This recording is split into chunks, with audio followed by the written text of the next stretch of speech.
Regresamos. Noticias todo el tiempo. La opinión de... Muchas gracias por continuar con nosotros aquí en Noticias todo el tiempo y ahora me da mucho gusto saludar a Julio Capuano. ¿Cómo estás, Julio? Bernardo, muy bien, muy buenos días. ¿Ustedes qué tal por allá? Bien, muchas gracias, Julio. Pues las startups mexicanas, ¿no? Efectivamente, con el sello distintivo mexicano, efectivamente. Bueno, ¿cuál sería este sello, eh? Bueno, fíjate que aquí primero hay que definir lo que es una startup, porque a lo largo del tiempo justamente hemos tenido una pequeña confusión en lo que es una startup y lo que es una pyme. No todas las pymes son startups y no todas las startups son pymes. Ahí viene algo interesante y precisamente hay que definir. Una startup, primero, se tiene que diferenciar por dos grandes cosas. El grado de innovación tecnológica, que usualmente es muy grande o tiene que ser muy grande comparado con cualquier competidor del mercado. Y la segunda, que es importantísima, que usualmente no solamente pretenden generar ganancias, sino también generan un impacto positivo sobre el sector al que pertenecen. ¿A qué me refiero? Realmente generan un cambio en todo el sector y hacen mover una maquinaria muchísimo más allá de solamente la generación de ganancias o el empleo que brindan estas empresas. Como tales, los startups se les determina empresas o emprendimientos de alto impacto. Efectivamente, se les confunde a veces mucho con lo que son pymes, porque sí, las startups usualmente inician como pymes, pero no todas las pymes van a ser startups. De hecho, vamos a hacer un poquito de memoria y recordemos que en México de los 5 millones de empresas aproximadamente que hay, el 99% de esas empresas son pymes. Y aproximadamente una generación de 35,000 pymes tenemos cada mes. Eso significa 420,000 pymes al año. Pero de esas, únicamente un porcentaje menor al 4% son de alto impacto, Bernardo. Esto es muy importante. Realmente tenemos una generación pues baja. Ahora, ¿por qué es tan baja? Hay una gran razón. Las startups son empresas que se incuban de una manera muy específica y muy especial. Un ejemplo, un gran ejemplo de lo que son startups son las que son incubadas en Silicon Valley. Silicon Valley tiene precisamente esta virtud.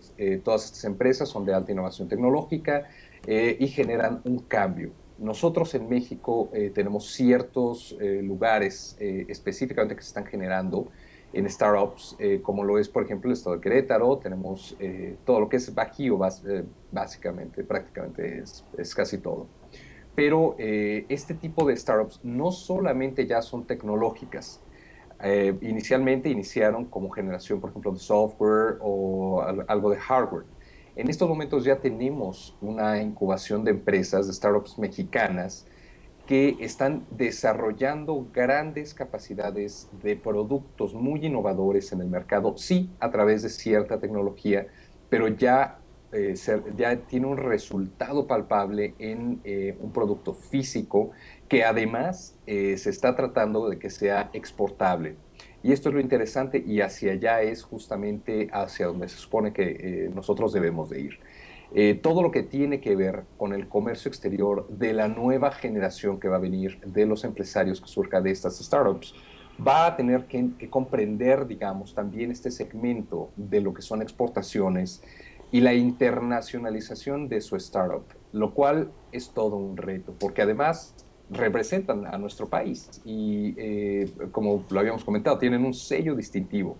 Este sello básicamente es justamente la idea de llevar producto que lleve sello hecho en México a nivel internacional.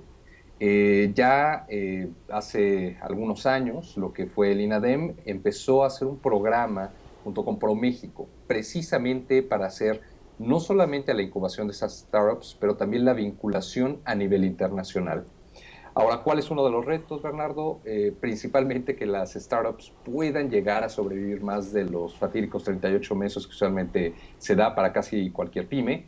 Y segundo también, pues obviamente que puedan ser competitivas a nivel internacional y cuenten con el fondeo necesario. No siempre resulta fácil estos dos factores, pero tenemos la gran ventaja de que al menos en estos últimos 2 años, grandes fondeadoras de otros países, por ejemplo lo que es España, han venido a nuestro país también para llevarse muchos de los proyectos de startups mexicanas, y uno de los programas que generó INADEMI Pro México precisamente fue el Startups Made in Mexico, que es justamente esta intención de poner nuestro sello en el mundo a través de las startups. La verdad es que usualmente se hace una medición en 2 etapas del año a través de cuántas empresas se generan, sean pymes o en este caso, por ejemplo, startups, pero no haya una medición exacta, y eso es algo muy interesante, de por qué las startups o las pymes fallecen exactamente. Hay números de cuántas fallecen después de estos 38 meses, pero no hay una gran explicación. Se ha dado principalmente la idea de que, bueno, desaparecen por cuestión de fondos, de fondeo o cuestión de capacitación. Pero en este caso ha habido una capacitación muy intensa de parte de diferentes instituciones, tanto públicas como privadas, para llevar a estas startups para que puedan realmente exportar. Solo que hay algo muy importante que tomar en cuenta, Bernardo, y es justamente el hecho de que estamos insertos en una economía globalizada.